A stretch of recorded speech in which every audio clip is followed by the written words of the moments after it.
Assalamualaikum warahmatullahi wabarakatuh. Di sini saya akan menjelaskan sejarah perkembangan usaha pegadaian. Sejarah pegadaian. Latar belakang pendirian pegadaian yang pertama yaitu untuk mencegah pinjaman online, rentenir, dan pinjaman tidak wajar lainnya. Kedua, untuk meningkatkan kesejahteraan rakyat kecil. Ketiga, untuk mendukung program pemerintah di bidang ekonomi dan pembangunan nasional.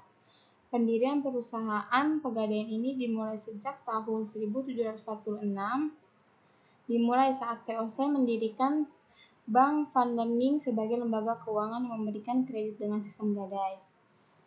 Hingga di tahun 2012, bentuk badan hukum ini berubah dari Perum ke Persero pada tanggal 1 April 2012. Adalah foto pegadaian di tahun 1901 sampai dengan sekarang. Tujuan pegadaian, pertama, memberikan solusi pendanaan yang cepat untuk pengembangan usaha maupun keperluan yang tidak terduga melalui kredit atau pembiayaan berbasis gadai dan fidusia. 2. Melakukan kegiatan lain yaitu pelayanan jasa titipan, pelayanan jasa taksiran, sertifikasi dan perdagangan logam mulia serta batu permata. Jasa transfer uang, jasa transaksi pembayaran, dan jasa administrasi pinjaman serta usaha lain yang sesuai dengan aturan. Kemudian pegadaian yaitu masyarakat non-bankable, yaitu masyarakat yang belum mempunyai akses ke perbankan, dan masyarakat pada tingkat menengah ke bawah yang masih memiliki barang yang dapat digadaikan. Produk pegadaian. 1. Penyaluran kredit yang berupa gadai konvensional.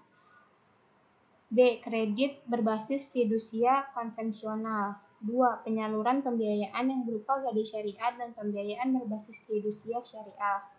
3. Investasi emas, yaitu secara tunai dan secara angsuran.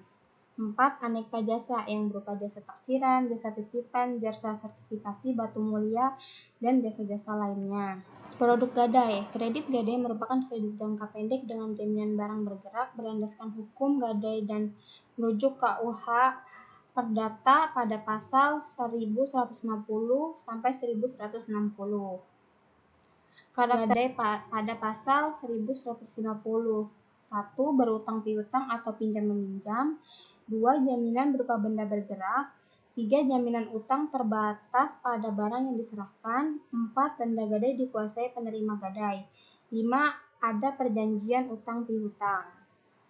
Keunggulan produk gadai.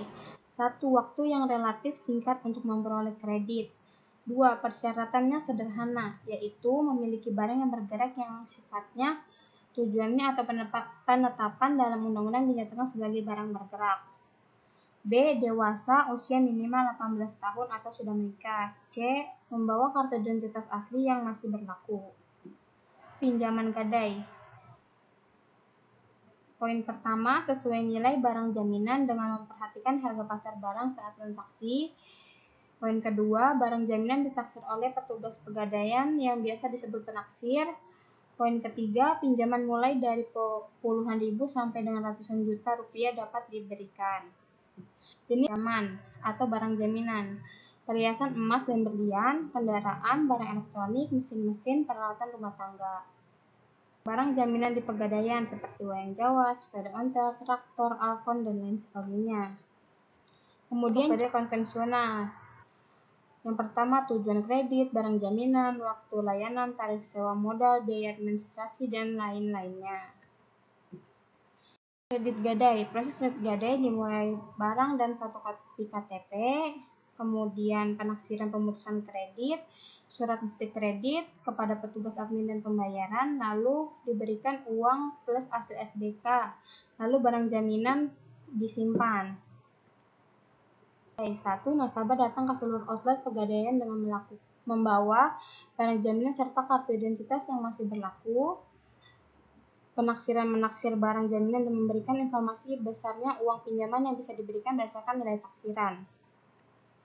Syariah, menahan barang milik nasabah sebagai barang jaminan atas uang utang atau pinjaman yang diterimanya.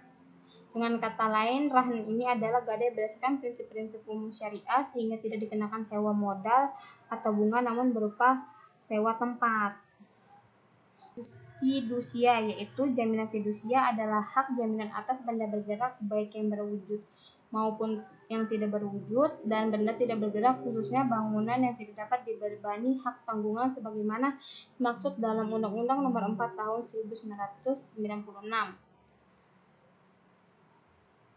tentang hak tanggungan yang tetap berada dalam penguasaan pemberian fidusia sebagai anggunan bagi pelunasan utang tertentu, yang merupakan kedudukan yang diutamakan kepada penerima fidusia terhadap kreditor lainnya. Ciri produk fidusia pegadaian. Selanjutnya, proses kredit fidusia. Proses kredit fidusia yaitu nasabah datang dengan membawa aplikasi berserta fotokopi BPKB, kemudian petugas dari Pegadaian melakukan survei ke tempat usaha, rumah, dan menilai barang jaminan. Kemudian jika dinilai layak, maka diberikan uang pinjaman kepada nasabah. Selanjutnya BPKB disimpan di Pegadaian. Dengan sistem angsuran, yaitu kredit untuk pengusaha mikro atau kecil dengan sistem gadai barang, jaminan dikuasai Pegadaian, dan pelunasan pinjaman secara angsuran bulanan. Produk investasi emas. Pegadaian menjual produk investasi berupa emas batangan dengan kadar 99,99% atau emas murni 24 karat dan bersertifikat internasional. Terdapat perkembangan harga emas 10 tahun terakhir ini. Taksiran, layanan pengujian barang bergerak guna menilai harga barang bergerak milik nasabah, menambah keyakinan dalam bertransaksi, utamanya emas, berlian terkait kadar keaslian dan kualifikasi. Itu adalah produk jasa titipan, layanan penyimpanan barang sebagai barang titipan sementara di Pegadaian. Tinggalkan rumah atau tempat tinggal dengan tenang, barang berharga dititipkan di Pegadaian.